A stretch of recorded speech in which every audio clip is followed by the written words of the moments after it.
Hello student, welcome back to my YouTube channel. Student, आज हमारा जो टॉपिक है वो है मात्राएं। आज हम जो मात्रा पढ़ेंगे वो है अ और आ।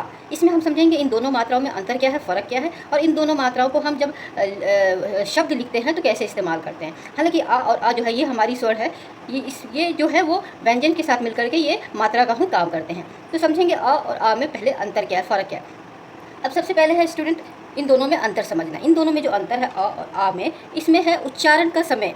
ठीक है ना, इसमें ये अ में है आपका कम उच्चारण में कम समय लगता है और आ के उच्चारण में थोड़ा ज़्यादा समय लगता है। तो यही अंतर है कि अ के उच्चारण में कम समय लगता है और आ के उच्चारण में थोड़ा लंबा समय लगता है। अब यहाँ पे समझते हैं आ, ये जो है व्यंजन में हलंत हट जाता है। जब हम जानते हैं कि स्वर होते हैं और व्यंजन होते हैं, है ना।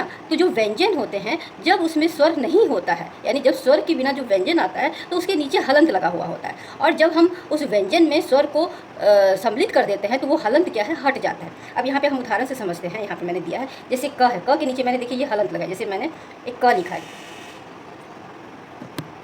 जैसे मैंने ये क लिखा है, क के यहाँ पे देखिए अब मैंने इसके नीचे हलंत लगाती हूँ। इसको क्या बोलते हैं, हलंत। इस तरह की लाइन होती है, इसको हम हलंत बोलते हैं। अगर मैं इसको हलंत लगाती हूँ तो यानी कि ये अभी स्वर के बिना है, यानी कि ये क जो वर्ण है वो स्वर के बिना है, इसमें स्वर सम्मिलित नहीं है, ये स्वतंत्र व्यंजन हो गया। ठीक है, जब हम इसमें स्वर जोड़ते हैं, जब हम इसमें स्वर आ हमने जोड़ा है तो ये क्या हो गया, इसके नीचे जो होती है हलंत हट जाता है। यानी कि जब किसी भी वर्ण में नीचे में हलंत नहीं रहता है तो इसका मतलब उसमें स्वर सम्मिलित होता है।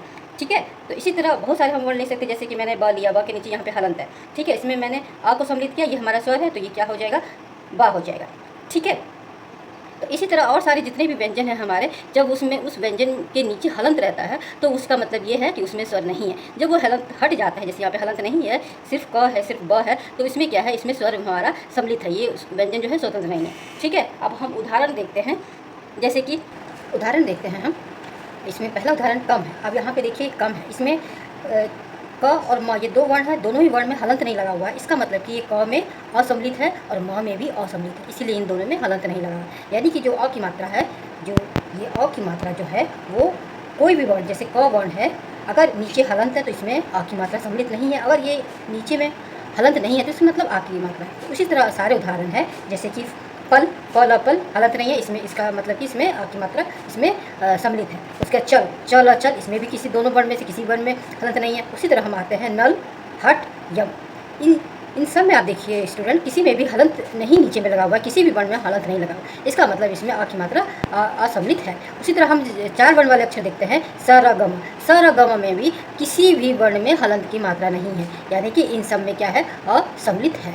तो इस तरह हम आ की मात्रा को वर्णों जब हम व्यंजन के साथ इसको हम जोड़ते हैं। आगे बढ़ते हैं, आ की मात्रा। अब आ की मात्रा का जो ये होता है, उसका जो चिन्ह होता है वो इस तरह का होता है। आप ये देख लीजिए, इस तरह की एक डंडी होती है और ये लाइन, ये डंडी जो है वही क्या होती है, आ की मात्रा होती है। आ के उच्चारण में थोड़ा लंबा समय लगता है, ये हमेशा व्यंजन के बाद में ही आता है ना। व्यंजन के बाद में, यानी कि व्यंजन आपने कोई भी व्यंजन लिखा है उसके बाद में ही ये आ की मात्रा आप उसमें लगाएंगे। कैसे लगाएंगे हम देखते हैं। जैसे कि म है, म है, म में देखिए स्टूडेंट नीचे में हलंत लगा हुआ है ना, नीचे हलंत लगा हुआ है। इसका मतलब कि ये स्वतंत्र व्यंजन है, इसमें जो स्वर है वो सम्मिलित नहीं है, इसीलिए इसमें हलंत लगा हुआ है। अब हम जब म है, म के नीचे हलंत है, जब हम उसमें आ जोड़ देते हैं तो वो क्या बन जाता है, माँ। अब यहाँ पे देखिए ये जो हलंत हट गया, हलंत हट गया, यानी ये माँ है, हलंत हट गया, तो यानी कि ये हो गया हमारा पूर्ण रूप से व्यंजन हो गया, जिसमें कि स्वर सम्मिलित है। उसके बाद ये आ की मात्रा भी यहाँ पे जुड़ जाती है। ठीक है, तो इस तरह क्या हो गया, माँ। अब इसी का जब हम विच्छेद करते हैं तो माँ आ जाएगा, नीचे हलंत आ जाएगा प्लस आ, इस तरह विच्छेद हो जाएगा। और जब इन दोनों को हम जोड़ेंगे तो ये हो जाएगा क्या, माँ। समझ में आ गया किस तरह मात्रा लगाई जाती है। अब इसका हम उदाहरण भी देख लेते हैं। जैसे मर, ठीक है, मर, राग, लड़का, साड़ी। अब इस सब में देखिए स्टूडेंट, म आ की मात्रा, र आ की मात्रा, लड़का आ की मात्रा, साड़ी स में आ की मात्रा, यानी कि इन सब में जितने भी हम इधर उदाहरण देख रहे हैं, इन सब में क्या है, अ जो है, ये अ जो है सम्मिलित है। जैसे कि म का तो मैंने उदाहरण आपको बता दिया। र में देखते हैं, ये है र, तो इसका हम अगर विच्छेद करते हैं तो क्या हो जाएगा, र, नीचे हलंत आ जाएगा प्लस आ। इसी तरह सारे हो जाएंगे। इसी तरह हम क्या इसमें समझे कि जो आ की मात्रा है वो उसमें सम्मिलित है। सारे ही वर्ण में देखिए कहीं भी कोई भी हलंत नहीं लगा हुआ है, इसका मतलब इसमें आ की जो ये आ की मात्रा होती है, यानी इसकी मात्रा ऐसी होती है, ये सम्मिलित है। समझ में आ गया। इसी तरह हम देखते हैं और उदाहरण है। अब यहाँ पे देखिए स्टूडेंट, अम्मा है, ये जो है व्यंजन जो है, चाहे शब्द के बीच में आए या शब्द के बाद में, लास्ट में आए। ठीक है, अगर कोई भी व्यंजन है, अगर उसके नीचे हलंत नहीं है, आ की मात्रा यानी कि व्यंजन के बाद ही आएगा, हलंत हटेगा, आ की मात्रा उसके बाद लिखा जाएगा। इसी तरह जब हम इसका जब हम विच्छेद करेंगे, जैसे कि ये मैंने माँ शब्द का जो विच्छेद किया, तो सेम इसी तरह हो जाएगा माँ, क्योंकि ये एक शब्द है, इस शब्द में माँ जो है वो आखिर में आया है, तो माँ नीचे हलंत प्लस आ, तो ये इसका विच्छेद हो जाएगा। इस तरह क्या हुआ, हमने देखा कि जो ये आ की मात्रा है वो माँ में सम्मिलित है। उसी तरह प्यार, प्यासा, लंबा, अब इसमें सब में देखिए किसी में भी हलंत नहीं है, य की मात्रा, ब की मात्रा, इस समय किसी में हलंत नहीं है, सब में क्या है, आ की मात्रा, आ की मात्रा, आ की मात्रा। तो इस तरह हम देखते हैं स्टूडेंट, जब भी हम आ की मात्रा का जब हम प्रयोग करते हैं, आ की मात्रा का जब हम प्रयोग करते हैं व्यंजन के साथ, तो व्यंजन जो स्वतंत्र रूप से होता है, जिसमें हलंत लगा हुआ होता है, वो हलंत हट जाता है, उसके बाद उसमें आ की मात्रा जुड़ जाती है। अब यहाँ पे आप क्लियर हो गया होगा, अ और आ, इन दोनों ही मात्राओं को लिखने में हम, अब आप क्लियर हो गए होंगे।